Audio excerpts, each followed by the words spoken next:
Welcome to Seattle Neighborhood Crier. If you'd like to join our chat, go to the seattleneighborhoodcrier.org website and press chat and go to this link right here.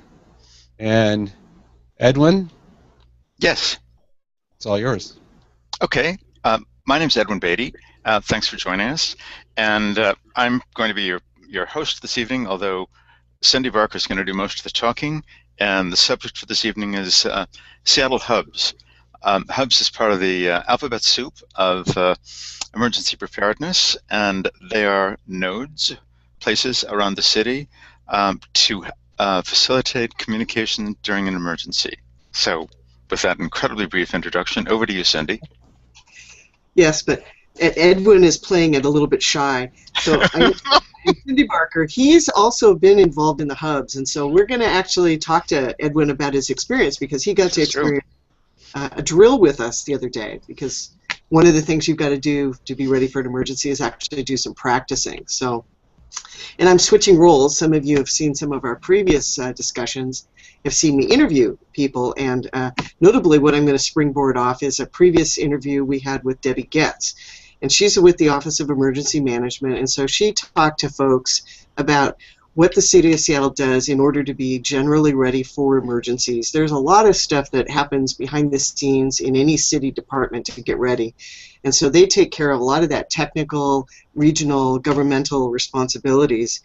And then she also touched on a program called SNAP, which stands for Seattle's Neighborhoods Actively Prepare. The alphabet soup will defeat me every time. And that is one element. That SNAP program is one element that I'm going to talk about a little bit tonight in relation to what we call the Seattle Emergency Communication Hubs. So if I go too lightly on the SNAP stuff, you can go back to our podcast where Debbie talked about that and watch that as a refresher. So the city has been doing outreach to citizens on getting people individually prepared. King County has a program called 3 Days, 3 Ways. Seattle had a program called SDART, and that changed into Seattle Neighborhoods Actively Prepared because fundamentally, if people are not ready at an individual citizen level, after a disaster, it's going to be a big problem. And we see a lot of that in countries where there aren't supplies of water and food available for people, and you kind of have to be on your own while some of the resources come to bear. And so the city really, really emphasizes that. So I'm going to have, there's what we call the Emergency Preparedness Pyramid that we want to bring up on the screen in a few minutes. And so I'm going to talk about those layers, and then you'll understand how the hubs came to be. So the Office of Emergency Management, if you can imagine a four-tiered pyramid like the step pyramid in Egypt, it's the top level is the Office of Emergency Management. It's a fairly small department, fairly small amount of resources. Then at the very bottom is you and your family and your neighbors and all the citizens, all the 649,000 citizens living in the city of Seattle. So you can see, you know, the relationship with the pyramid is there's a lot more of us folks down at the bottom than there is of the city folks up at the top. So the next step up from the very bottom, which is if you are individually prepared, if we had everybody prepared, that would be fantastic. But the next level up is if you walked out of your house after an earthquake and your house had just crumbled, you'd be standing there in the street going, I'm okay, but how about my neighbors, you know, my friend across the street, what's going on? So that second tier up represents what we call the SNAP groups. That's where folks start to converge in small groups, and they train themselves in those Seattle Neighborhoods Actively Prepared groups to respond after a disaster. And an example of that would be someone, and it's a formal program. It's not like you magically, you know, have to know all this stuff.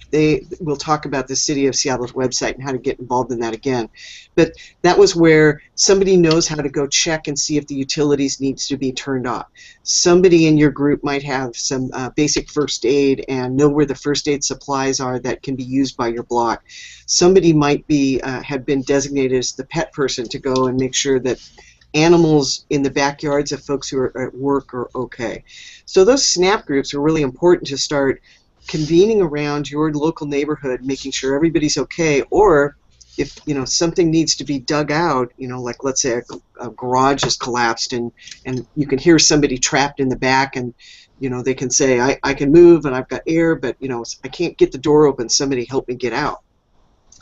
So what was missing in between those groups and that small group of resources up at the top, which are the Office of Emergency Management, the police, the fire, the other formal first responders, was a community level group, and that's where hubs came in. And hubs it was one of those points after Nisqually had happened where lots of citizen groups started talking about their individual communities and what another disaster, a more significant disaster, might mean. So in Queen Anne Magnolia, they challenged themselves to put together a response plan. And so that they wrote, if there's a disaster, this is where we think we should go for businesses to ask for immediate shelter. This is where we can look for grocery store owners to tell us immediately whether or not they're able to open for business, depending on if they've got their generator up and working. Wallingford was doing an outreach around their senior citizens and vulnerable populations, so that if there was a disaster, how would they look out for those larger populations? And they also had a group called Sustainable Seattle working with them to make people aware of the need to think about responding as a community. In West Seattle, we'd be really devastated. We don't have a hospital over here. We have a couple of local medical clinics, so that was a major concern. And if the West Seattle Bridge goes down, we're kind of cut off from everything. So isolation was a concern of us. And then a fourth group that was working at the same time was on Capitol Hill.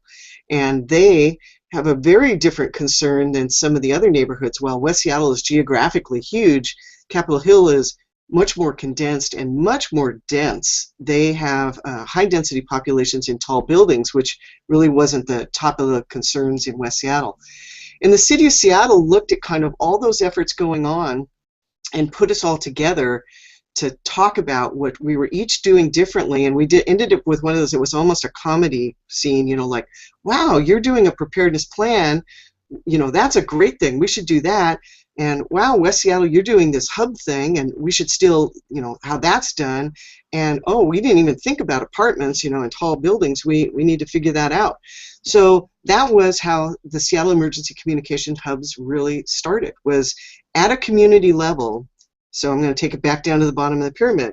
If everybody can account for themselves and make sure that they're prepared, and then if they can check in with their neighbors, and if they know what they need or what they have to offer, if they can go to the next step up, their community hub, then greater and greater groups can help each other or figure out what it is we need and help move stuff to the areas of need, all while we're waiting for the first responders to do their initial assessments and figure out what the larger plan for the city is. And I don't remember if Debbie talked about this, but there's only 204 firefighters on duty in Seattle at any time.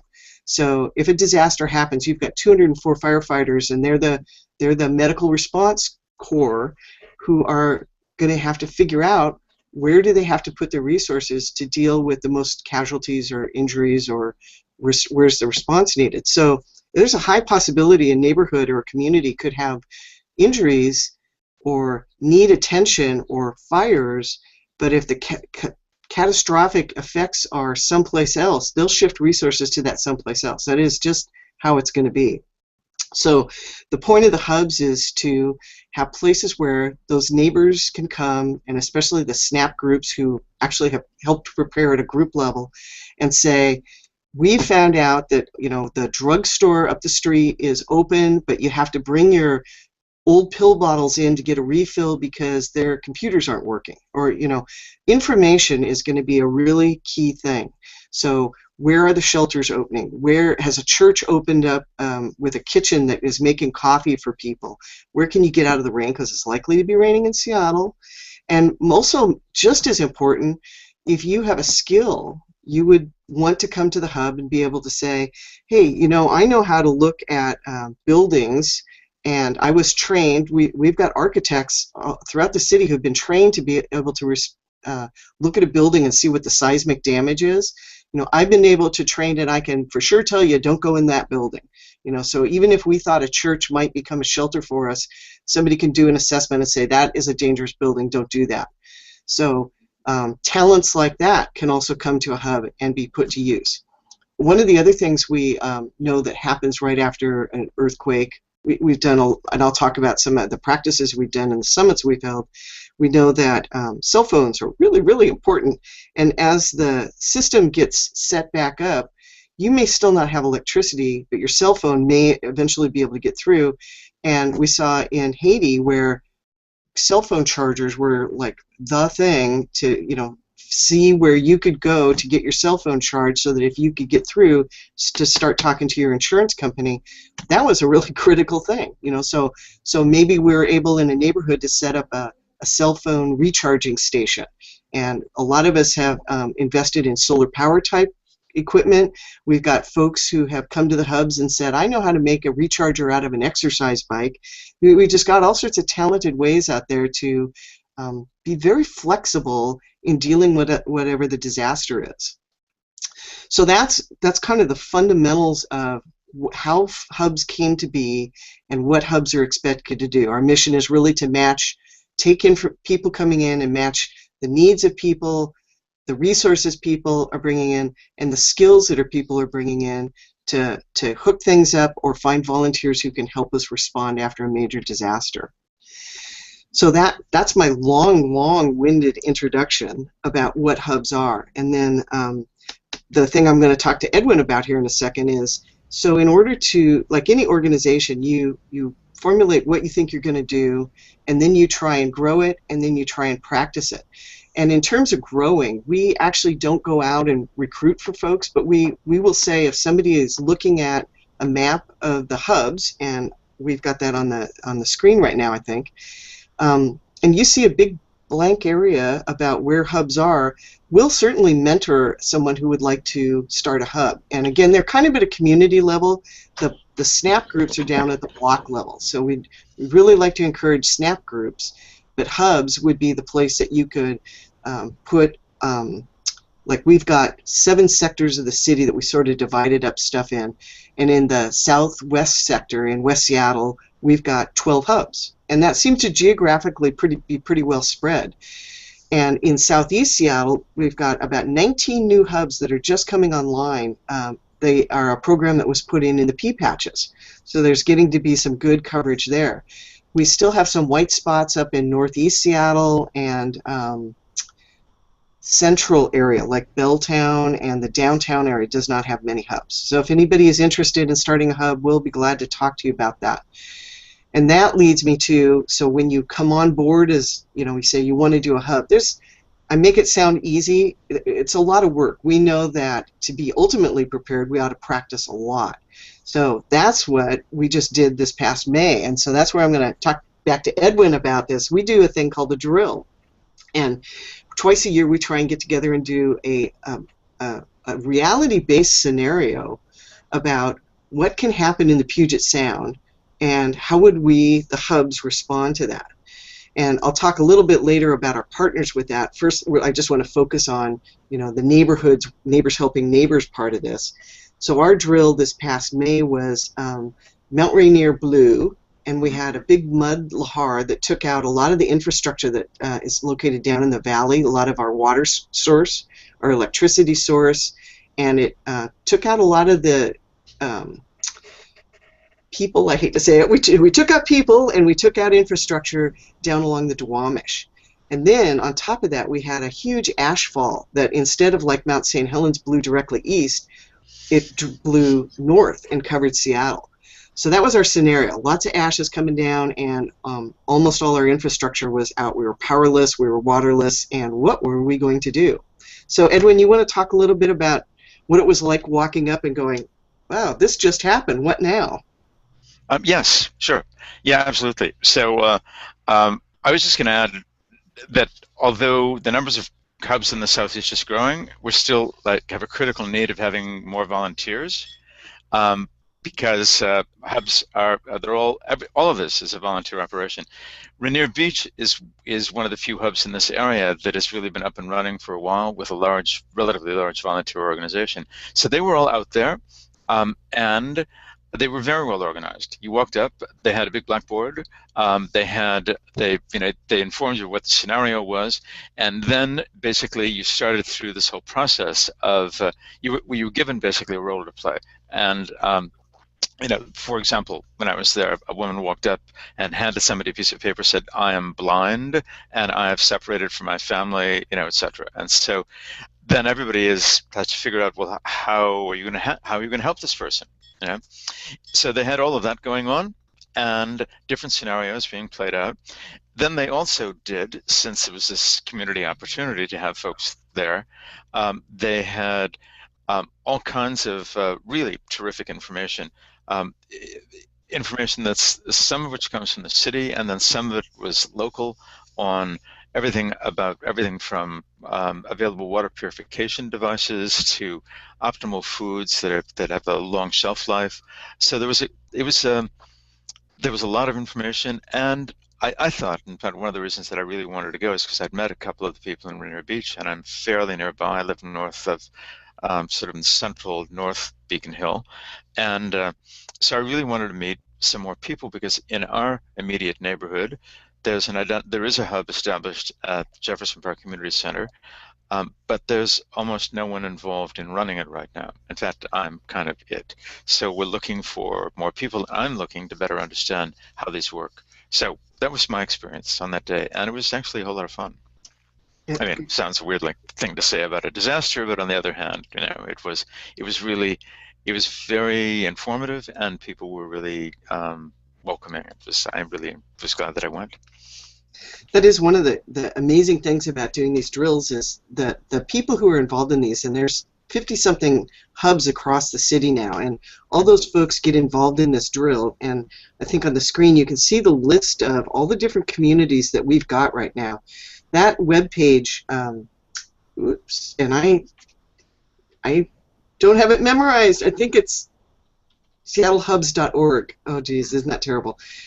I believe it's seattlehubs.org, and you can go there, and the link that will be there, for example, the West Seattle one, will take you on through to West Seattle Be Prepared, which is where we have our website with all our local information about where our hubs are, who our captains are, and a lot of emergency preparedness information. So each neighborhood has a different website, and that is because we all have different kind of concerns, and we have different emphasis that each neighborhood is working on. Like I said before, Queen Anne Magnolia was looking at plans. Capitol Hill is looking at trying to get people in apartment buildings to start doing SNAP groups within their apartment buildings. So a lot of emphasis like that. So if you're interested, yeah, there's Capitol Hill. If you're interested, you can go to those links and find a contact person and be able to hook in with that.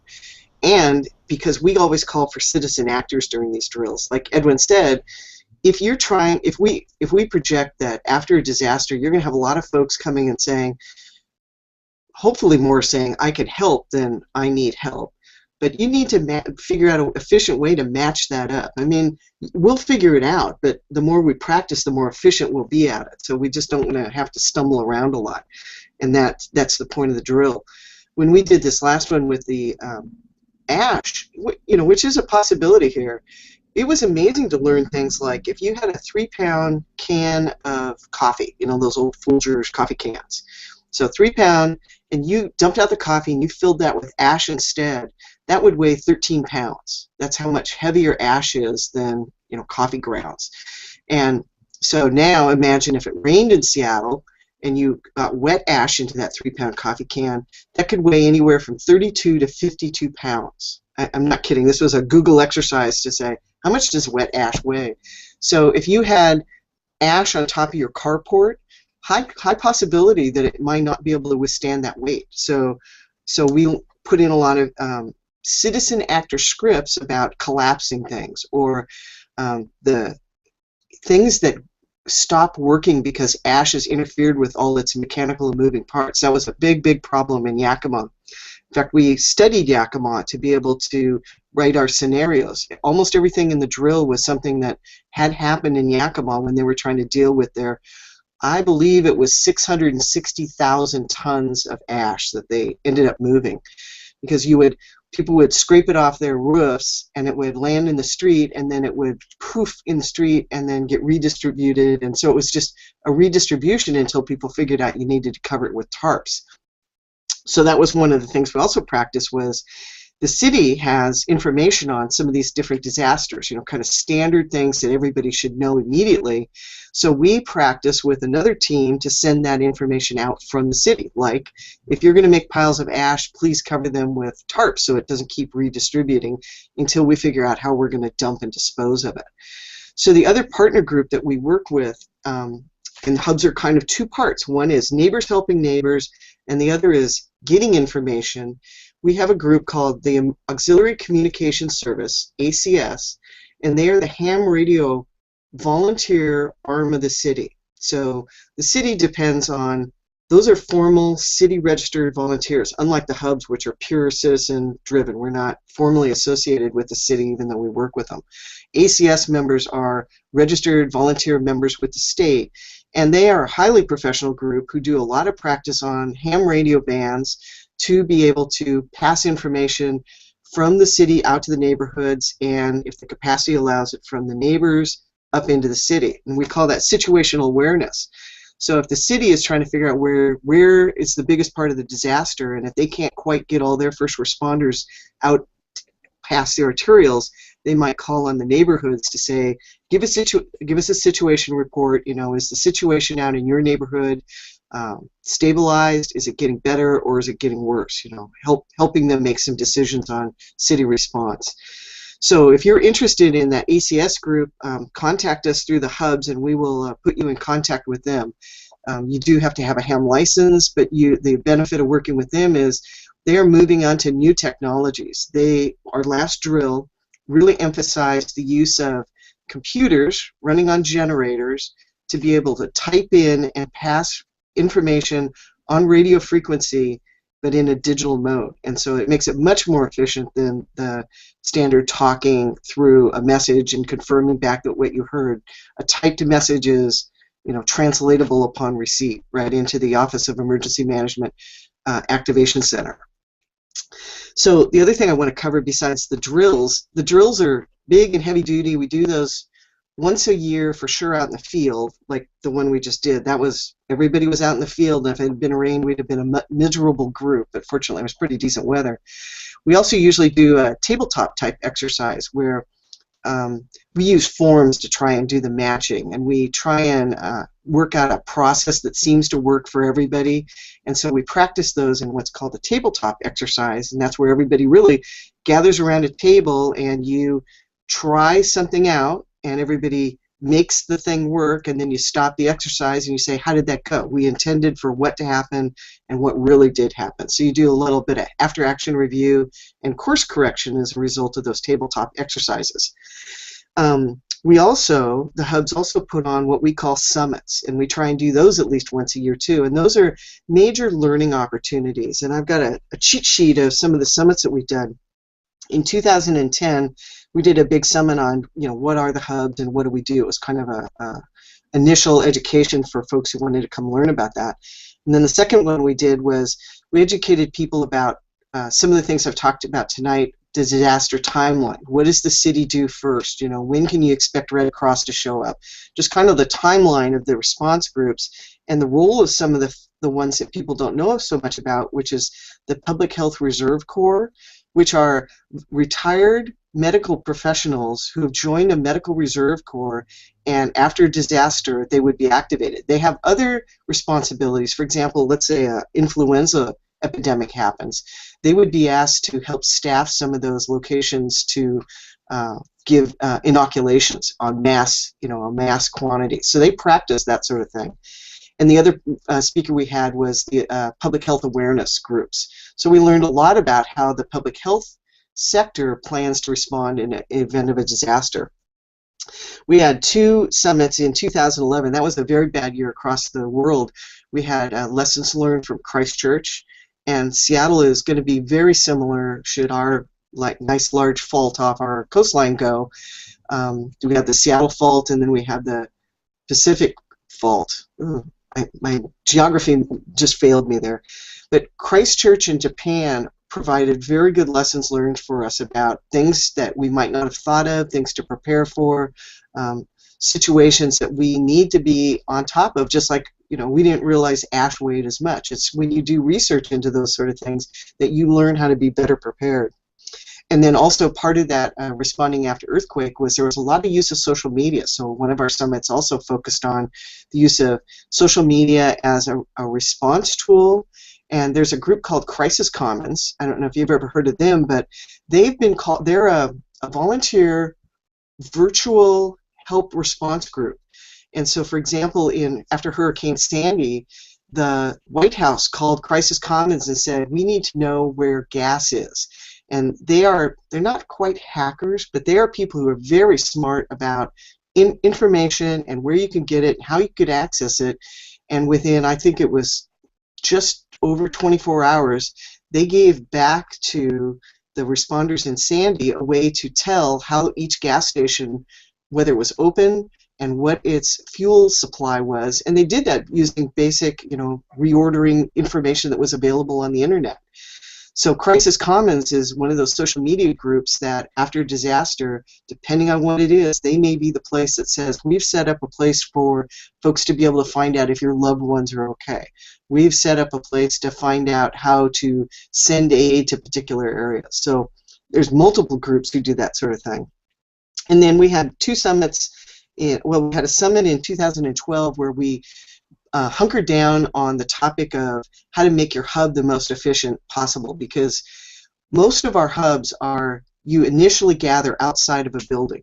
We did not want to establish a hub inside a building because since earthquakes is one of our top potential problems, we may not be able to use the building we thought was going to be a hub. So we gather outside. And if you have to be outside because your building really did get pancaked, how would you set up that hub, and how would you handle your pieces of paper or your matching mechanism in really bad weather? And part of that is, our responders have to be just as prepared as you at home might have to be, because not only did they have to make sure that their family was okay, but they have to show up at a hub prepared to do 8-hour shifts, if not more, on their own. They can't wander over to the Starbucks and get a cup of coffee if they're cold. So we also have to think twice as hard about being prepared as responders. And then the last summit we did is actually the summit that resulted in part of this podcast, and that was, we talked about the Seattle Neighborhoods Actively Prepared, the SNAP people. We talked about Block Watch as being one of our guests, and that will be coming up in July. We've talked about a program called Citizen Emergency Response Team, CERT. That's going to be another program coming up in July. Those are all groups that are connected as neighbors, but we were not able to connect to them as hubs because they kind of all are on different distribution lists. They are those three groups are managed by the city, and the city cannot just hand us their mailing list. So we were having a little bit of a problem figuring out how to connect us all together. So this podcast is one of those ways to do that. We now exchange information across those different email lists, but if you're a Blockwatch person, you can watch this podcast and learn about emergency preparedness. And if you're an emergency preparedness person, you might go, I might as well take my SNAP group and turn them into a Blockwatch, because from what I heard, it's very similar. So it's that cross-pollination that these podcasts are looking to do. And then we just expanded them a little bit with the Civics 101 and community engagement, because all of this is around engaging with your community ahead of time instead of afterwards. So that was my long-winded description of what a drill is, how we go about setting up and practicing. Next time, maybe we'll have pictures. I didn't think ahead to bring pictures because we took a slug of pictures during our last drill, and we get better and better at organizing our information. And that would help you see what a hub is. But one of the things I'm going to do is I'm going to say what a hub is not. So a hub is not a grocery store. We do not stock supplies. We just help people try and figure out, if you didn't have a kit and it's going on day 2 and you're getting hungry, we would be able to try and figure out where has a soup kitchen type opened up, or where are there supplies that you can possibly go buy at this time.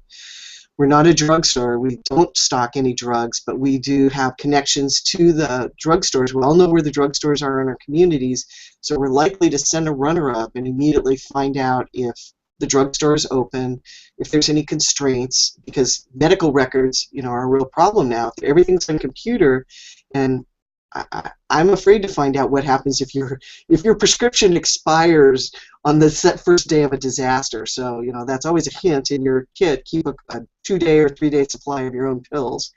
So we are not a water tank. We don't have any of that. But we are that place where you come out to a field and people are going to gather to try and help each other, and we're just the knitter together of all those talents and skills to try and make it better as fast as possible. Edwin, do you have any questions? I mean, I'm kind of going on, and I feel like I'm rambling here. Oh. Oop. Edwin, you're on mute. See. There. Sorry, I was muted. No, I think you're doing great. I know for me, being relatively new to this, that initially it was very confusing to kind of figure out what group was doing what and what the function of the hubs were, as distinct from some of the other programs that are out there. And then I finally got it, because I do a lot of work in communications, and hubs are communication network nodes. So it's a central meeting place where a neighborhood can basically gather to exchange information.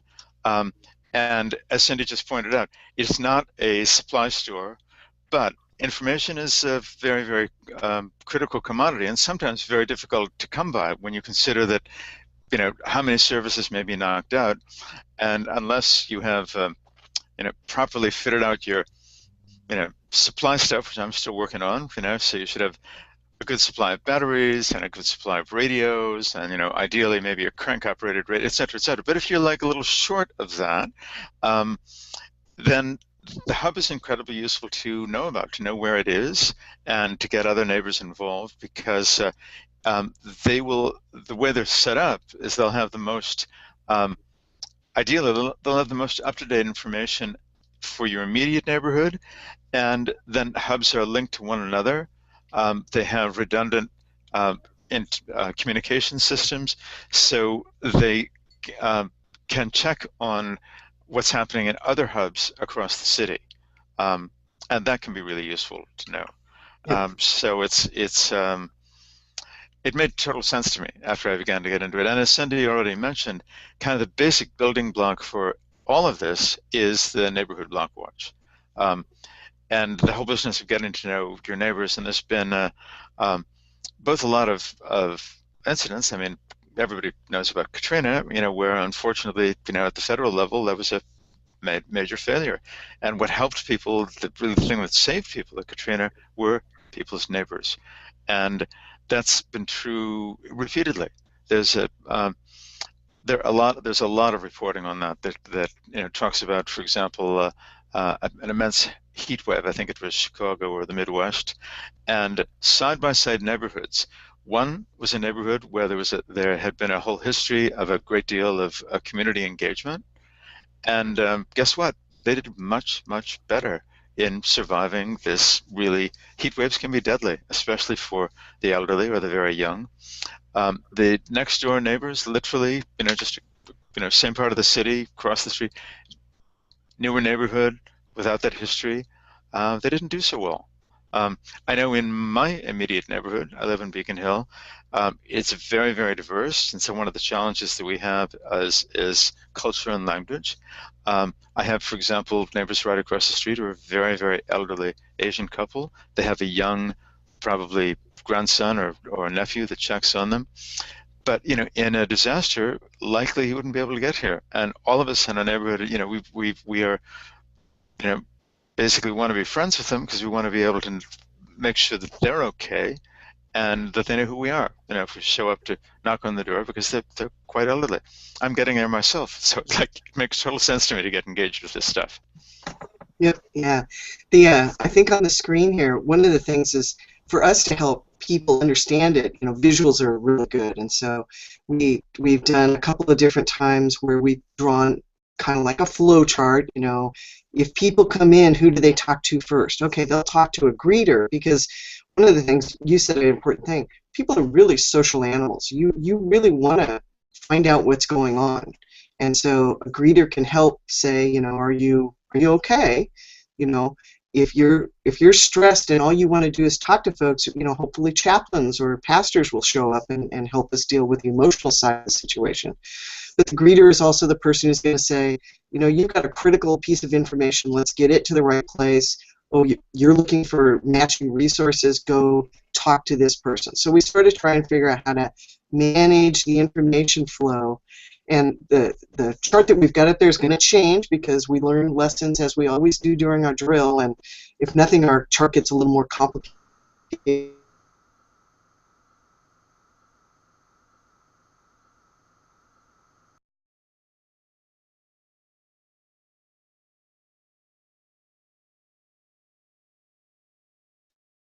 And I think we lost Cindy.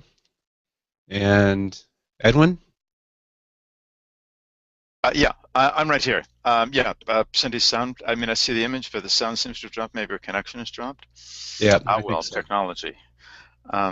Yeah. So, She'll join us again. right, exactly. Yeah. Well, yeah, I'm looking at this diagram, and I think that it's really useful because it gives you an idea of the kinds of resources that hubs are about. And so, like as Cindy pointed out, you know, for example, we haven't gotten there in our neighborhood, but I'm going to work on like a little outreach about folks that are ham radio operators. Um, you know, alternative means of communication. One can pretty much count on the phone system going down. Often cellular networks really struggle in an emergency because they become overloaded. And so you really have to think creatively about how many other avenues you can develop to make sure that you have a way of communicating, staying in touch, of finding out what resources are out there, and also what things you should be aware of as there are updates on you know, what the you know, current conditions are, what the changes might be that are happening, you know, or, you know, as Cindy pointed out, you know, really basic information on, you know, related to this specific kind of disaster you might be dealing with. You know, I had no idea that ash was that heavy. I mean, I knew that it was very hard to handle, but, you know, and I knew that it could totally screw up machinery and other things, but as to its weight, that was total news to me. And that's scary. I mean, you're talking about that much concentrated weight, and you're going to get into unanticipated or problems, structural problems you may not have anticipated. I mean, I live in a building with a flat roof, and it's a turn of the 20th century building. I doubt that our roof would withstand, you know, a zillion pounds of ash falling on it. It wouldn't. No. Yep, a lot of people are going to be shoveling off their roofs if it's going to be a mountain eruption. Yeah. And Cindy's back. I am back. I don't know what happened. Where did I leave off? You were just, yeah. Edwin kind of took over, and we went through the ham operators. Right. Oh, okay. Yeah, we were talking about communications and the need to have alternative communications and how communications and hubs were like, that's one of the central deals, and the fact that in an emergency, even the cell phone network might go down due to massive amount of use. Yep. Yeah, and I think probably what I said to dead air, which I didn't touch anything on it, was that this flowchart has changed because, as I said, we do the drills so we learn stuff. So we've added some roles like volunteer coordinators and public information because, like Edwin said, people who know about how to build a water purification system, you know, instantly, because that's one of their, you know, one of the things they've learned. We need to make those people available to people who come up and go, I just drank the last bottle of water. How can I purify water? And then we have people who can be teachers during the response too. That helps folks. So it's a good flow chart that just basically describes the basics, but it will get more and more busy as we go along here. So what I wanted to catch before we go too far was SeaTac Airport is having an emergency exercise. So if you've been hearing this and you've been saying, well, we'd be interested to start getting involved, we won't be doing another drill until the fall, but SeaTac Airport is looking for people on Thursday, July 10th from 6 in the morning till 1, and what they do is every 3 years they have an aircraft collision exercise. So they send their first responders out to try and see what a full response would look like. And this is what they say: you'll receive a tasty snack, a complimentary t-shirt, and a name badge. And what you'll be doing is you'll be paying passengers in and around aircraft. So you've seen the nightly news where people in moulage, which is the bloody makeup, laying around playing actors for the fire and the response people to do something on. So I have it's at the Port of Seattle 2004 TRIEX, TRIEX. So go Google for that, and you can. No experience, no affiliations needed. So that might turn you into a emergency response junkie like some of the rest of us, because we really believe that you need to be prepared, and the best way to do it is to practice, and it'll make you think of all sorts of things you hadn't thought about. Another thing to remind folks of, and Jet may be doing this too, is that we have the Seattle Night Out coming up in August 7th.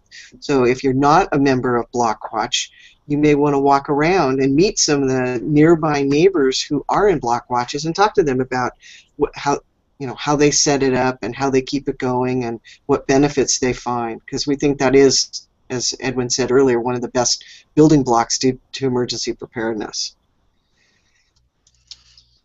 Was there any questions? Anything else anybody thinks I should cover?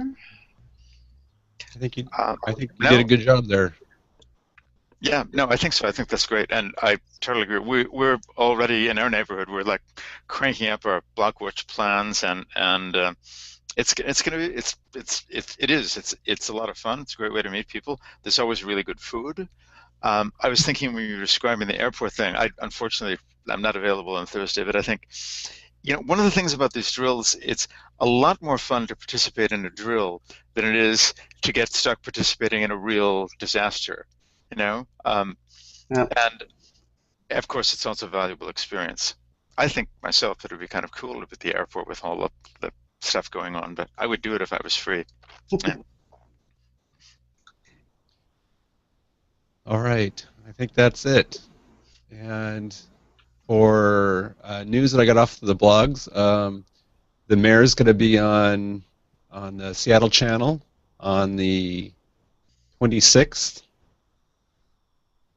Ask the mayor, and it's to focus on public safety, feature police chief nominee. So if you have questions, and there's always reruns on the Seattle channel, so you might want to check that out. We like feedback. It's on our website. Hey, Chet. Yep. I do have one more announcement back on Civics 101 and community engagement. The city is redoing its Seattle Comprehensive Plan, which is a really, really big deal for neighborhoods. And so on June 24th, they're going to be displaying the Comprehensive Plan key directions. And so that's the direction that they think that the city should go in terms of its land use, its density, its growth targets. And that will be June 24th from 5:30 to 8 p.m. at Seattle Center. So you can find that if you Lois Mogg, who showed us the Department of Neighborhoods calendar. If you go to the Department of Neighborhoods calendar on Seattle.gov and look on June 24th, you should be able to get the details about that. And so that and a link will be in our show notes also on that. Great. All right. Well, thank you, everybody, and we'll be live again next Tuesday at 7 p.m. All right. Thanks.